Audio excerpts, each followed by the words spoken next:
Hola chavos, Dios les bendiga. Vamos a continuar con nuestros devocionales y en este momento vamos a abordar un tema que se titula ¿Quién soy para Dios? Creo que es muy importante definir a la luz de las Escrituras quién soy para Dios, quiénes somos para Dios. No es lo que yo quiera escuchar, no es lo que la mayoría digan, sino lo que la Biblia me enseña de quién soy para Dios.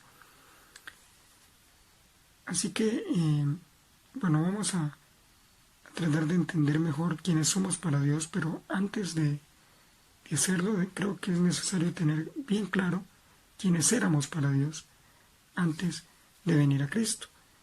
¿Quiénes éramos? Éramos sus enemigos, según Romanos 5, 10 al 12. Éramos esclavos del pecado, según Romanos 6, del 17 al 23. Éramos muertos, estábamos muertos en delitos y pecados, éramos cadáveres andantes, como los zombies que ven en The Walking Dead. Así éramos nosotros. Eso según Efesios 2, del 1 al 5. Éramos hijos del diablo, según Juan 8:44. Cristo mismo dijo que esa es la condición de los que no están en Él. Y según lo que se nos explica en 1 Juan 3, del 9 al 10. Y esto muestra la realidad de que solo hay dos grupos de personas en este mundo, hijos de Dios e hijos del diablo. No hay términos medios. O somos hijos de Dios o somos hijos del diablo. Eso éramos antes de venir a Cristo.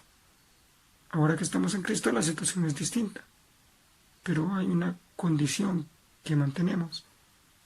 Y esa es la primera que vamos a ver. ¿Quién soy para Dios? Soy un miserable pecador que necesita de su gracia.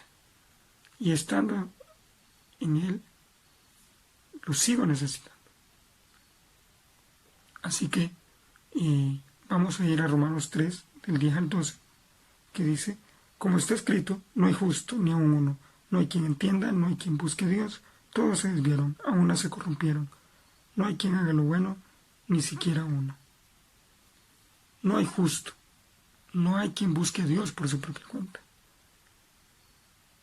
Ahora que nosotros hemos sido rescatados por la gracia de Cristo, que hemos sido regenerados por el Espíritu Santo, y podemos disfrutar de esa gracia, podemos disfrutar de los beneficios de su salvación,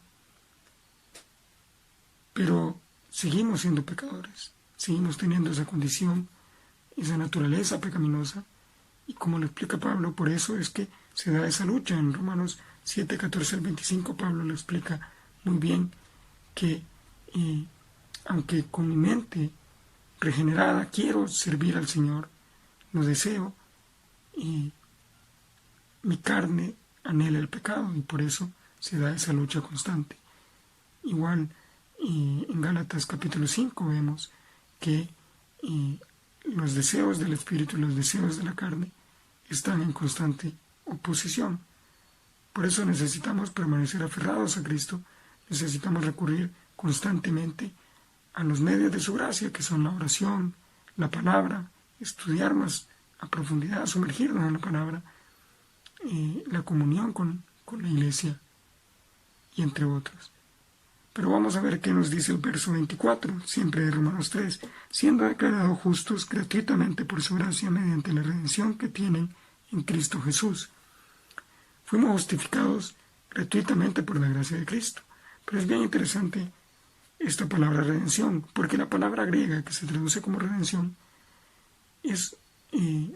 significa pagar un precio, y se refiere a una figura que se usaba en ese momento. En cuanto a la esclavitud, recordemos, los esclavos eran propiedad de sus amos, no se consideraban personas, sino que propiedad. Y cuando los esclavos eran vendidos, habían hombres millonarios que compraban esclavos para dejarlos en libertad. Pero la mayoría de esos esclavos lo que hacían era que se quedaban con quien los había comprado y le servían el resto de su vida en agradecimiento por ese favor que le hicieron. Es decir, que seguían siendo esclavos, pero ahora eran esclavos por amor. Eran esclavos por amor. Ellos querían servirle a ese amo. Y claro que ese amo los iba a tratar dignamente. Y Eso es lo que sucede en esa relación entre Cristo y nosotros. Cristo pagó el precio con su sangre y nos liberó de la esclavitud del pecado. Y ahora nosotros, por amor, queremos ser esclavos de Él. Deseamos servirle, deseamos glorificarlo con toda nuestra vida. Pero recordemos lo que acabamos de leer en los versos 10, del 10 al 12. No hay quien busque a Dios, no hay justo. Entonces no es algo que nace realmente de nosotros, no es algo que se dio en nosotros, sino que es algo que Él mismo puso en nosotros. Lo amamos porque Él nos amó primero, eso nos dicen las Escrituras. Así que el amor que Dios mismo puso en nosotros, ahora nosotros con ese amor queremos servirle, queremos ser sus esclavos, y eso es la otra condición que tenemos ahora ante Dios. Esclavos, somos esclavos de Cristo. ¿Quién soy para Dios? Soy esclavo, soy su esclavo. Y el mismo Cristo también lo hace ver así en Lucas 17, del 7 al 10, cuando ejemplifica a los discípulos lo que son sus deberes como esclavos. Cristo habla de cuando un esclavo le sirve la comida a su amo, el amo no le agradece porque el esclavo está haciendo lo que le toca hacer. Asimismo tienen que decir ustedes, esclavos inútiles somos y hacemos lo que debemos. Eso somos nosotros, esclavos inútiles. Solo hacemos lo que debemos hacer para nuestro amo, para nuestro Señor. Así que ya no tenemos ni siquiera una voluntad propia. Hacemos la voluntad de Cristo. Como dijo Pablo en Gálatas 2:20, ya no vivo yo, mas vive Cristo en mí. El viernes vamos a seguir viendo más figuras que nos presenta la Biblia de lo que somos para Dios. Que la gracia y paz de Cristo esté con ustedes.